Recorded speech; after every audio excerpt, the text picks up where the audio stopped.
Hello mga kalabs, magluto tayo ngayon ng Baguio beans with sardinas.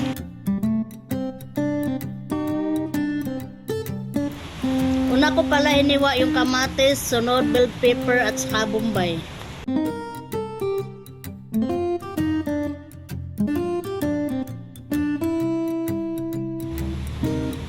Ito pala yung Baguio beans at sardinas, kahit anong ilagay nyo na sardinas. Umpisa na pala natin paggisa, nilagay ko yung oil ng sardinas at saka nilagay ko na yung mga lamas.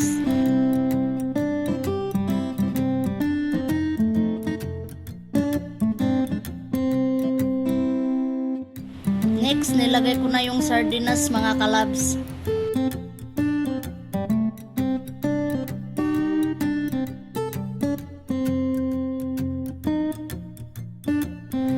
Pagkatapos ko hinalo yung sardinas, nilagay ko na yung Baguio beans.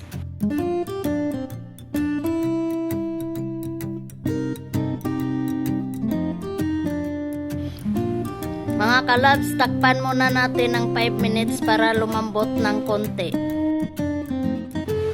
Next, lagyan natin ng konting black pepper at saka konting oyster sauce. At saka lagyan natin ng pampalasa.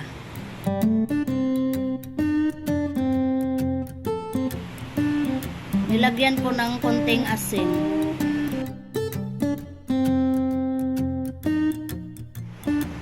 Pagkatapos sinalo-halo ko, nilagyan ko ng isang itlog.